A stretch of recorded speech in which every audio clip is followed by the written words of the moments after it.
Saio hau Nafarroako gobernuak diruz lagundu du.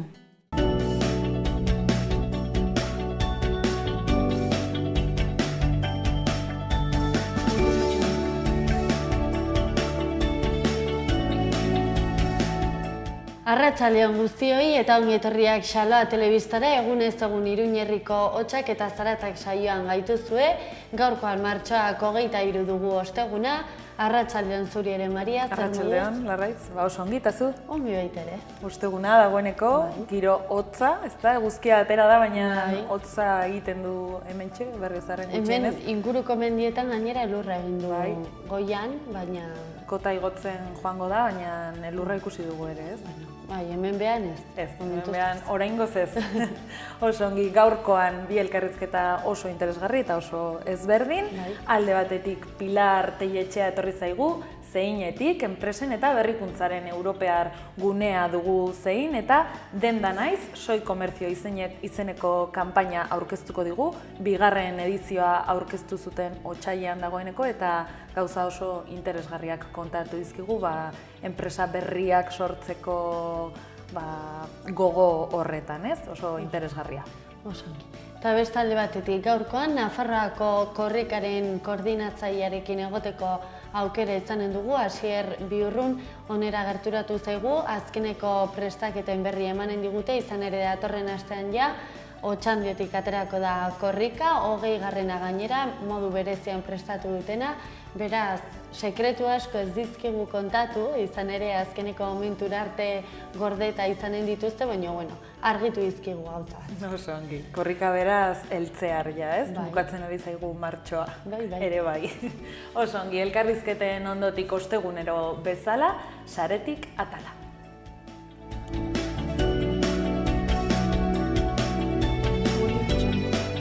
Hona hemen martxoak 23ko efemeride batzuk. 1919 urteko martxoak 23an Benito Mussolinik, irudian ageri zaiguna, alderdi faxista sortu zuen. Faxismo kontuekin jarraituta 1933 garrenean Alemanian Reichstaga onartu eta ondorioz Adolf Hitler Alemaniako diktadore bihurtu zen. Handik urte batzuetara 1971 garrenean kolpe militarra eman zen Argentinan, Alejandro Lanús generala boterera iritsi zenean gaur bezalako egunean. Efemerideen ondotik goazen orain Aitziber Iturriarengana eguneko lerroburu nagusiak aztertzera. Arratsaldeon Maria, arratsaldeon Larraitz, hauexe dira gaurko egunak utzizkigun lerroburuak.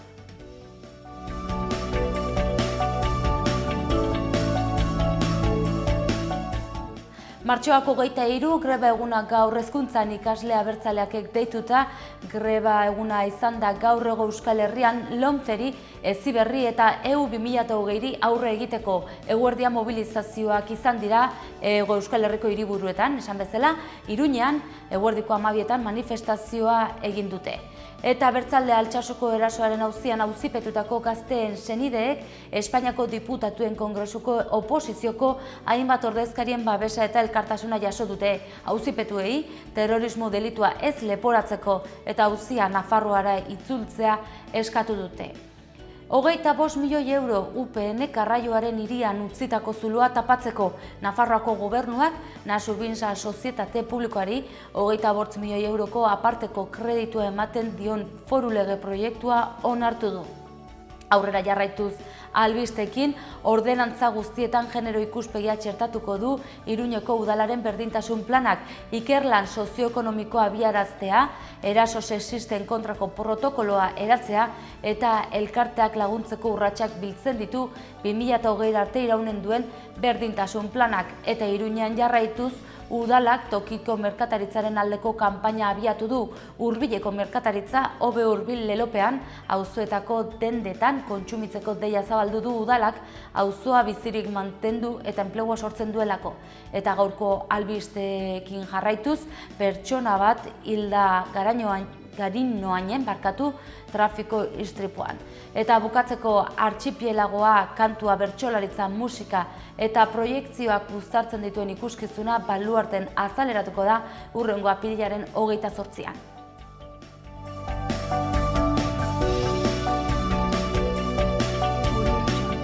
Eskerrik asko Aitziber Iturria, eguneko lerroburu nagusiak emateagatik, orain egunkarietako azalekin aurrera jarraituko dugu, ezta Maria? Hori da, guazen Diario de Navarra egunkariaren azalarekin lehenik eta behin. Goikaldeko lerroburuan, Nafar Kontseiluak gobernuan nagusiak izendatzeko Beomonten plana zalantzan jarri du. Kontsultarako batzorde maximoak legitimitatea kenduko die funtzionarioei haien nagusiak puntuatzeko garaian. Azaleko irudian Londreseko atentatua protagonista, gaurko egunkari gehienetan bezala, ikara Londreseko erdigunean, terrorista batek 4 pertsona hil eta beste 40 zauritu zituen poliziak tiroz hil aurretik. Irudian zauritutako bat lurrean botata, neska baten laguntza jasotzen. Bukatzeko goikaldean, letra gorriz, otsailaren 8ko omenaldiaren harira, gobernuak etarekin lotura duten 6 pertsonen familiak gonbidatu zituen omenaldira. Bertan irakurritako diskurtsoa gainera sinatu zuten. Eta aurrera jarrai dezagun Diario Noticias egunkariko azalarekin, gaurko lerroburu nagusiak hauxe dio, gobernuak 25 milioiko mailegu bat eskatu du hiri garraioan UPN utzitako zuloa ordaintzeko. Argazki nagusian gaurkoan, Londres baita ere protagonista nagusi, eraso terrorista Londresen, pertsona talde baten aurka egin zuen kotxe batekin erasotzaileak, horretan 3 hildako eragin zituen, polizia bat hil zuen eta ondoren erasotzailea hil egin zuten tiroz. Argazkian, parlamentuaren ondoko Westminster zubian zauritu bat laguntzen ageri dira pertsona batzuk. Eta bukatzeko, beste albiste bat nabarmenduko dugu, izan ere Altsasuko auzia terrorismoa dela gaitzetsi dute Espainiako 74 diputatuk. Gararen azalarekin aurrera jarraituko dugu. Lerroburu nagusien artean eskola komunitateak murrizketak itzultzea eskatu dio lakuari. Greba egunak hezkuntzarako baliabide gehiago, lan baldintzen hobekuntza eta erreformen paralizatzearen eskariak kalera atera ditu. Negoziazioa eta erantzunak eskatu dituzte baita ere. Azaleko irudi nagusian, Basa Jaun, itaun ugari 20 urteren buruan, Debako auzokide bik aurkitu zuten 1997ko martxoaren 27an, Josu Zabalaren gorpua Itziarko Labarretan. 4 egun ziren Basa Jaun etako militantearen berririk gabe, gertatutakoaz galdera ugari plazaratu ziren orduan eta erantzunik gabe jarraitzen dute 20 urte geroago. Erantzunak nahi ditu familiak. Eta amaitzeko azalaren goikaldean, argazki txiki batekin lagunduta, Londresetik datorren gaurko berri nagusia, 4 hildako eta 20 zauritu inguru Westminsterreko parlamentuaren parean gertatutako erasoan. Eta berria egunkariko azalari dagokionez gaurkoan, lerroburu nagusiak hauxe dio, hezkuntzako murrizketak gerarazteko, eskola publikoetako langileen 3 laurdenek egin dute greba, sindikatuen arabera erdiak izan dira Jaurlaritzaren hitzetan. Lan baldintzak hobetzeko eskatu diote administrazioari. Erdialdean beste lerroburu nagusi batean, euskal presoak hurbiltzeko aholku eman dio Frantziako espetxe ikuskariak Parisi. Kartzelen egoera aztertu du Adeline Hassan espetxe ikuskariak urteko txostenean. Eta bukatzeko, Mariano Rajoyren adierazpen batzuk ekarri dituzte beko aldean argazki batez lagunduta, etak desarmatu nahi badu, ongi deritzogu, desarmadadila berehala gehiago luzatu gabe. Eta egunero bezala Euskal Herria Irratiko online agerkaria bukatzeko. Sistemari aurre egiteko greba deialdia egin dute gaur ikasle abertzaleak taldeak. Ego Euskal Herrian zabaldu dute kalera ateratzeko deia, Lomceri, Heziberriri eta Euro 2020ri aurre egiteko. Eta kultur kontuak jarraitzeko, Baluarten estreinatuko dute Artxipielagoa kantua, bertsolaritza, musika eta irudia uztartzen dituen lan berritzailea eta apirilaren 28an estreinatuko da. Eta bukatzeko batetik, ordenantza guztietan genero ikuspegia txertatuko du berdintasun planak, Iruñeko udalak emandako aurkezpena, hortxe ikusi dezakegu argazkian, eta bukatzeko berri txarrak taldeari Bianako printzea saria emateko sinadura bilketa abian da, eta Akelarre Kultur Elkarteak abian jarri du sinadura bilketa.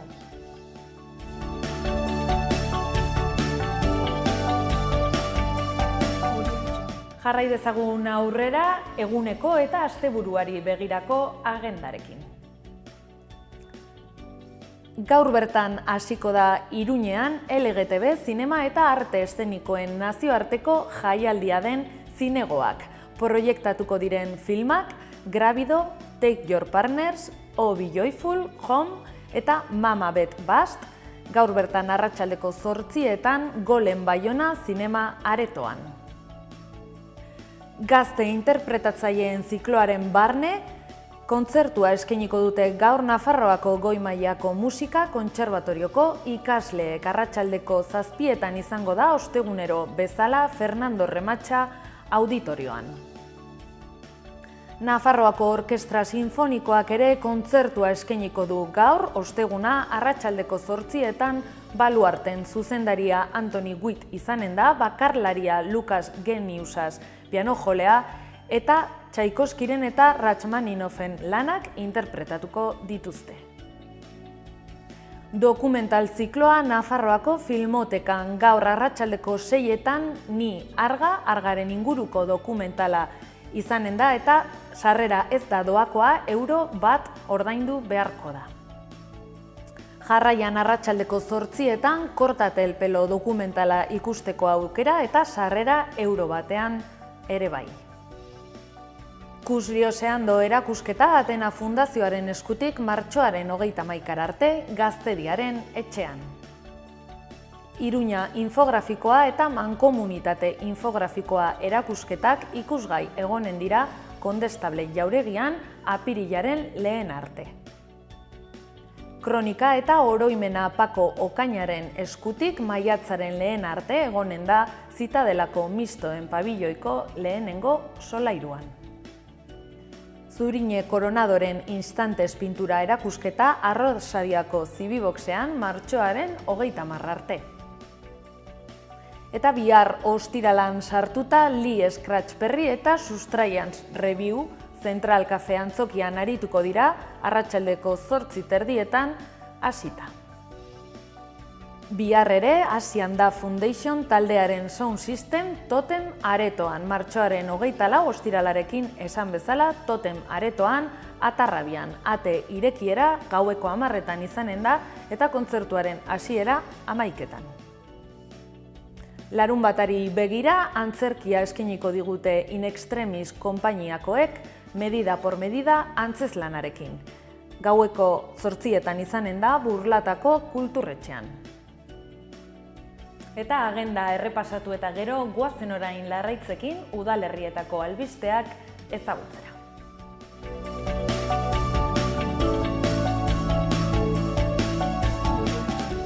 Martxoak 23 dugu gaurkoan osteguna, ikus dezagun zenolako albisteak utzi dizkigun gaurko egunak Iruñean eta Iruñerrian. Iruñarekin hasteko, Iruñeko udala gertuko saltokietan erosteko abantaien inguruko kanpaina bat abian jarri du, auzoetako saltokietan erosteak ekartzen dituen onuretaz ohartzeko egin dute egitasmoa. Eta bestalde, Iruñeko udaleko 3. berdintasun plana aurkeztu eginda, azterketa sozioekonomiko bat eraso sexisten aurkako protokoloa eta genero ikuspegia biltzen ditu plan honek. Bestalde, asteburuko kontuekin aurrera jarraituz, Iruñak planetaren orduarekin bat eginen du larunbata honetan eta ordu batez argiak itzaliko dituzte eraikuntza esanguratsuenetan. Iruña Open 2017 Rubik kuboen lehiaketak izen emateko epea luzatu egin du, aurreikusitako 60 lekuetatik 58 bete dira oraingoz. Eta bestalde, iturri gutxituak dituzten ikasleak laguntzeko asmoarekin, Iruñeko udalak diru laguntzak handitu egin ditu ikastetxe batzuetan. Eta bukatzeko, Iruñeko udalak gidatutako altzari eta zurgintza ikastaro baten bidez, urte bateko lana lortu dute 15 ikaslek Landabenen. Iruña alde batera utzita joan gaitezen lehenik eta behin ostegunero bezala Uharte aldera, zerbitzu anitzetako kontratazio deialdia argitaratu dute Uharteko udalean, kurrikuluma bidali ezakezue bertan agertzen den helbidera, martxoaren 24 baino lehenago. Eta bestalde, alokairu sozialeko etxebizitzen ordenantzari dagokionez aurkezpena izanen duzue gaur bertan, arratsaldeko 7etan balio anitzetako espazioen 2. gelan. Uharteko kirol instalazioetan zerbitzu ezberdinak emateko laguntza teknikorako kontratu deialdia egin dute informazio gehiago udal web orrialdean. Aurrera jarrai dezagun Xulapengo bailararekin, nekazaritzako ibilgailu eta ziklomotorrak ikuskatzeko data jakinarazi dituzte martxoak 27 eta 28 izanen da Oiakarizpetan. Elortzibar bailararekin aurrera eginen dugu, administrari laguntzaile izateko lanposturako hautaketa frogak eginen dira, apirilaren 4 arte aurkeztu daitezke eskaerak. Astero bezala Xaloa Telebista parlamentuan izan da gai baten inguruan politikariekin hitz egiten, aste honetan polizien legearen inguruan galdetu diegu Kristina Altuna UPN-eko bozeramaileari, Koldo Martínez Geroa baitik, Adolfo Araiz EH Bildutik eta bukatzeko Laura Pérez Podemos aldugu alderditik. Bueno, pentsatzen dut gai honetan interesgarria edo garrantzitsua dela gogoraztea behintzat nondikan gatozen, ez? Eta, bueno, 2015ko Foru Poliziaren legearen inguruan UPN-ek beti salatu egin zuen, indargabetu egin behar zela, aurrera eramatea oso zaila zelako, adibidez, ordutuegi lanak, ordainketak eta adibidez araudi etikoa, ez? Oso zaila zen lege horrekin gauza hauek aurrera eramatea eta orduan gaur egun sustentatzen duten, gobernua sustentatzen duten lau alderdiek lege hori babesten zuten eta orain aurkitzen gara legea indargabetzen dutela, ez? Orduan esaten zuten aldaketa txiki batzuekin, partzial batzuekin nahikoa izango zela eta orain ikusi da legea indargabetu egin behar dela, ez? Horrek esan nahi du UPN-ren iritzia bide honetik zijoa zela eta lege hori aurrera matea oso zaila zela, ez? Gero ikusten dugu, aurkeztu duten lege hau ez duela Foru Poliziaren ideia argi bat, eredu argi bat, eta pentsatzen dugu gainera Foru Polizia integral baten ideiaren kontra dijoala, ez? Poliziaren lege berriak lege bat izatera heldu nahi du. Orain daukaguna, 2015ean onartutakoa, Geroa baik ez zuen bozkatu, abstenitu egin zen, eta lege hori garatu egin behar zen dekretu baten bidez. Dekretu hori martxan jarri nahi izan zen, martxan jarri nahi izan zuen gobernu honek, eta argi eta garbi geratu da lege hori dekretu baten bitartez ezin dela garatu, adostasunik ez dagoelako. Beraz, lege berri bat egitera behartuta gaude.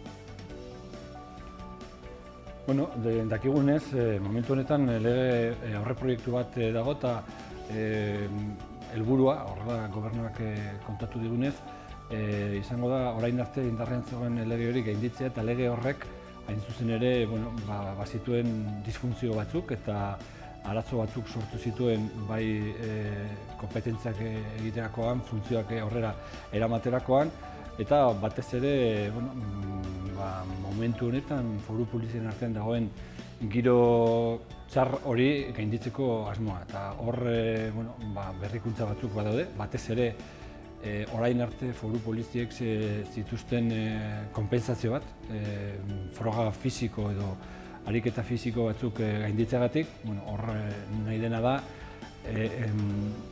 konpentsazio hori desagertzea eta konpentsazio ekonomiko bat izatea. Azken finean, konpentsazio denbora horrekin galtzen zituztenak edo lan egin gabe egoten ziren 240 ordu inguru, eta horrek suposatzen zuen lanaldia nahiko murritza izatea.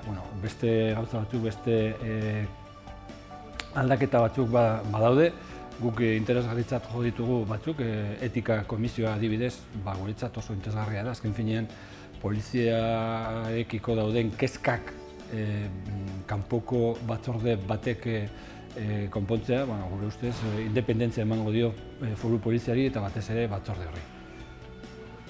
Aldez aurretik esan beharra dago pertsonal arazoa dagoela, pertsonal falta dagoela eta ondorioz reposiziotasa dela eta OPE berri bat edo kontratazio berri bat egin ezin daiteken ez gero estatuko legeak hala bermatzen ez duelako, saiatu egin dira gobernutik lege aldatzen pertsonal falta edo polizia falta horiek beste modu batez antolatzeko. Kontua da lege berri honek atzera pauso ikaragarriak ematen dituela eskubide arloan, haien eskubide esparruan eta zentzu honetan nahiko genuke adostasun batera iristea zen legea egun dagoen moduan inungo apoiorik gabe sindikatu guztiek ezetz esan duten heinean guk ezin dugu honen alde egin. Guri gustatuko litzaiguke lege bat nun zerbitzuak, zerbitzu egokiak, zerbitzu publiko moduan bermatzen diren, baino baita ere bizi pertsonala eta familiarra konziliatzeko eskubidearekin batera. Ikusten dugu hasteko udaletan segurtasun gastu gehiago eragingo dituela, batez ere gertuko poliziaren ratioa gora egiten duelako, eta gainera ikusten dugu beste aldetik sindikatuen babesa ez duela, inolako babesik ez duen legea da, eta beraz desadostasuna argia da lege honetan. UPNetik zer esaten dugu? Foru polizia integral baten abia puntura jo behar dugula, kompetentzia gehiago lortzen duen foru polizia baten irudi hortara jo behar dugula, eta horretarako baliabide gehiago behar ditugu, poliziakide gehiago ere, eta batez ere eta garrantzitsuena etorkizunaren segurtasun hori emango digun lege bat bilatu behar dugula, ez?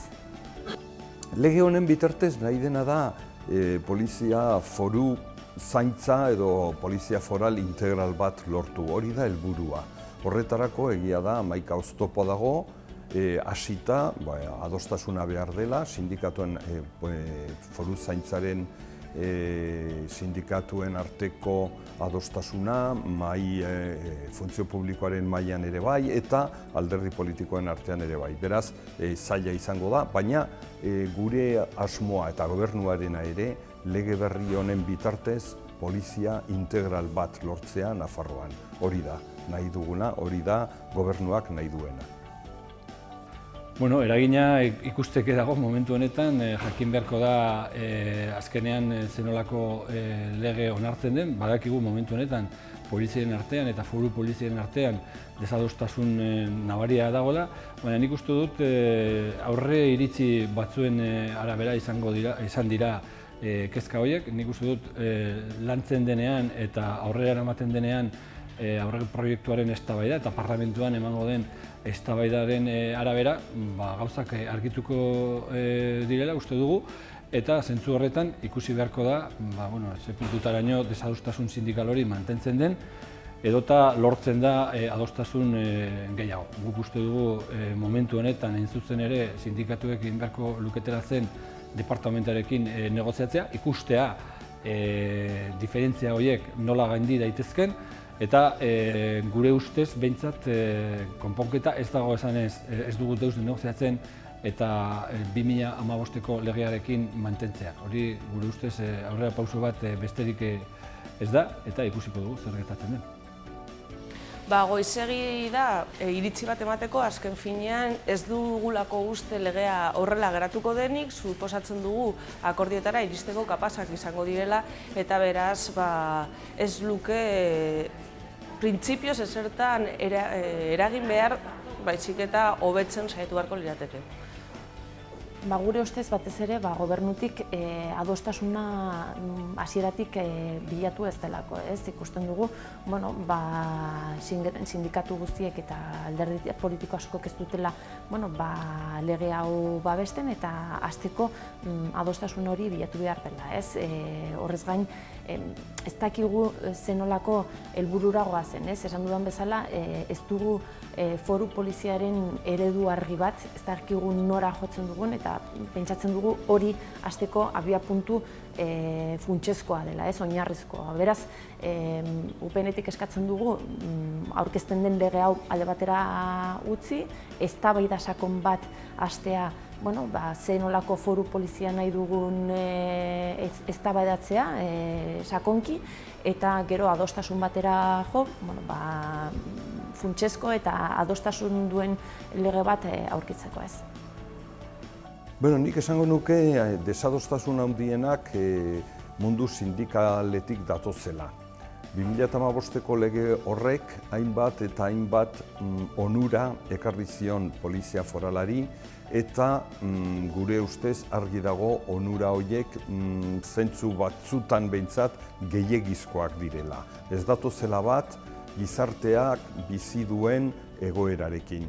Hori mugatzera dator lege hau, nik uste dut adostasuna lortuko dugula eta lege koherente bat onartuko dugula. Lehen aipatu dudan bezala, badirudi badaude desberdinak, baina nagusiena omen da konpentsazio horiek denborarekin izan beharrean ekonomikoak izango liratekela hemendik aurrera.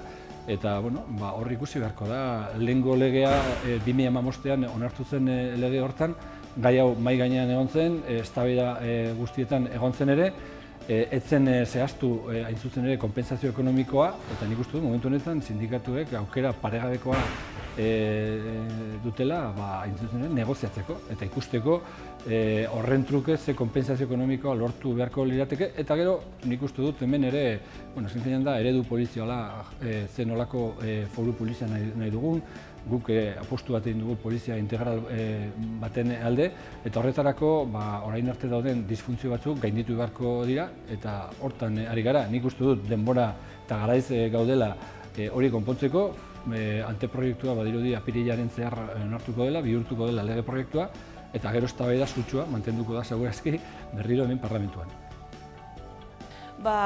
Orain arte izan dituzte lan eskubideak ez dituelako bermatzen, ordutegiak eta orain arte antolatzen zen moduan ezingo direlako antolatu eta zertxo honetan kontziliazio arazoak emango direlako.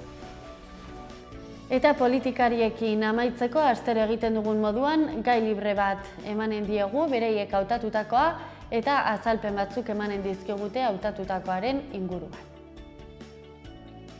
Batez ere eta atzo entzun genuen Nafarroako Foru Ganberako lehendakariak esan zuela Nafarroaren inguruan gai garrantzitsu bat dugula, eztabaidatzeko eta ez da beste bat zorren inguruan egin behar dugun eztabaida hori bereziki, Nafarroak izan ditzakeen arazoak oso garrantzitsuak izan daitezke, oso arriskutsuak ere, eta zorra nola gainditu behar dugun eta nola kudeatu behar dugun inguruan hor eztabaida sakon bat behar dugu. Kontos Ganberak argi eta garbi utzi du bere azken txostenean UPN-eko gobernuek nola kudeatu zuten gu guztion dirua, ze gaizki kudeatu zuten Nafartarron dirua, ze gaizki kudeatu zuten Nafarron ongizatearekin zerikusirik zuen guztia. 15 urtetan Nafarroko zor publikoa 4 aldiz biderkatu da, 4 aldiz, eta pasatu da 600 eta piko milioitik izatetik ia 3 milioi arte. Horrek argi eta garbi uzten du, UPN-ek lehen saltzen zuena hots oso kudeatzaile onak zirela gezurrutsa dela. Gaizki kudeatu dute eta horregatikan Nafarroako gobernuak, aldaketaren gobernuak, ailegatu zenean ikusi zuen arka foralak hutsik zeudela. Hutsik daude, erreforma fiskal bat egin dugu, horrekin arka foral horiek nolabait betetzen hasi gara, baina hori ez da aski, hainbat eta hainbat arlotan ere pausoak eman beharko dira, nafartarron dirua ongi kudea dezagun, eta batez ere ez bakarrik ongi, baizik eta nafar gizartearen ongizateaz helburu. Aurreko egunetan jakin izan genuen berria, gure ustez desarmeari buruz ari naiz, historikotzat jo dezakegu, azken finean gizarteak eskatzen ari zen momentu bat iritziko da, baina hemen kontuan hartu beharko dugu orain arte estatuek, alde batetik estatu espainolak eta bestaldetik estatu frantsesak esan dituzte jarrera, gure ustez onartezina da, eta momentu honetan aukera hori ezin dugu galdu, eta horretarako gizarte zibilek eta bakearen aldeko artisauek planteatu duten prozesua gure ustez oso zilegia da, bazen garaia, eta ikusi beharko dugu apirilaren 8-rako behin betiko desarmea ematen bada, integrala eta berme guztiekin. Gero ikusi beharko dugu ze beste pausuak emango diren, baina momentu honetan importanteena da desarme hori ondo gauzatzea. Podemos aldugurentzat zorraren auditoria egitea oso garrantzitsua da. Atzo, Comptos Ganbara etorri zen parlamentura egindako informea adierazteko. Informe honen arabera, azken urteetan, UPN-ren kudeaketaren ondorioz, Nafarroan 3.322 milioi euro zorra dugu. Zer esan nahi du honek, nafartar bakoitzeko 5.000 euro baino gehiago zor ditugula. Eta hau, zeren ondorio izan da, besteak beste, azken urteetan emandako erreforma fiskalen ondorioz, nun gehiago izan dutenek gutxiago ordaindu duten, baita ere egindako obra faraonikoen ondorioz, abiadura handiko trena, Zirkuito Los Arcos, Pabellon Arena eta dena delakoak, eta ondorioz, egun askotan politika publikoak egin ezin direnean honengatik itzaten da. Horregatik guk uste dugu zorra hori ordaindu aurretik auditatu egin behar dela, aztertu zer benetazko zorra den eta zer ez, zen askotan bankuei eskatutako prestamoen ondorioz, interesen horien ondorioz 4 edo 5 aldiz gehiago ordaintzen genuen guztion diruarekin, eta horregatik Podemos aldugutik gero eta ozenkiago eskatuko dugu, ordaindu aurretik auditatu egin behar dela jakiteko berez zer zor dugun, eta gainontzekoa politikoa publikoak egiteko. Politika kontuak alde batera utzita, aurrera jarrai dezagun egunero bezala eguraldiarekin.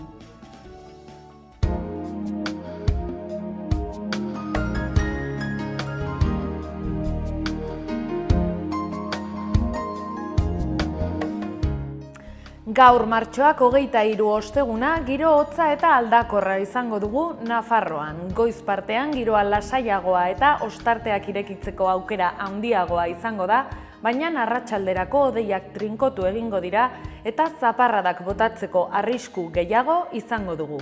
Dena den hainbat tokitan egunak ateri eutsiko dio, hegoalderuntz batez ere. Elurko eta arratsaldean 700-900 metro inguruan egongo da eta gauerako 1000 metrora igoko da. Hegoaldeko haizea goizean, iparraldekoa arratsaldean eta tenperaturak beheruntz. Goizean hodeiak eta ostarteak Iruña herrian nagusi, arratsalde gau partean hodeitsuago egongo da eta zaparradak botako ditu, atzoko moduan. Gauean elurko eta igo egingo da, hegoaldeko haizea nagusituko da eta tenperaturak behera, 11 gradutan kokatu zeguneko altuenak eta -1 gradutan baxuenak. Goizean hodeiak eta ostarteak baztanen hego haizearekin batera. Arratsalde gau partean hodeitsuago eta ekialdera aldatuko da haizea, zaparradak botako ditu, elurko eta 1000 metrora igoko da gauean eta tenperaturak behera egingo du, 9 gradutako maximekin eta gradu bateko minimekin. Biharko egunari begira, goizean hodeiak eta ostarteak Iruña herrian, arratsalde gau partean hodeitsu egongo da eta zaparrada txikiak egonen dira tarteka. Temperatura gradu pare bat igoko da. Egunaren lehenengo partean bihar, hodeiak eta ostarteak baztanaldean nagusi, arratsaldean hodeitsuago eta zaparradak nagusi. Egunaren azken orduetan bereziki, temperatura pixkat igoko da biharko egunean. Eta hauxe izan dugu magazinaren lehenengo zatia, orain egunero bezala elkarrizketekin aurrera ginen dugu, ezta? Hori da, lehen azaldu dugun bezala, gaurkoan lehenengo elkarrizketan Zeinetik Pilar Telletxea gerturatuko zaigu Xaloara eta berarekin denda naiz Soi Komertzio kanpainaren 2. edizioa ezagutuko dugu gertuagotik. Osongi, eta gaurkoan urte honetan hitzordu berezia dugu euskararekin, izan ere martxoak 30 aprilaren 9 bitartean korrika izanen dugu, eta gaurkoan Nafarroako koordinatzaile nagusiarekin egoteko aukera izango dugu, Asier Biurrunekin, eta xehetasun guztiak emanen dizki. Osongi, 2 elkarrizketak eta gero ostegunero bezala saretik.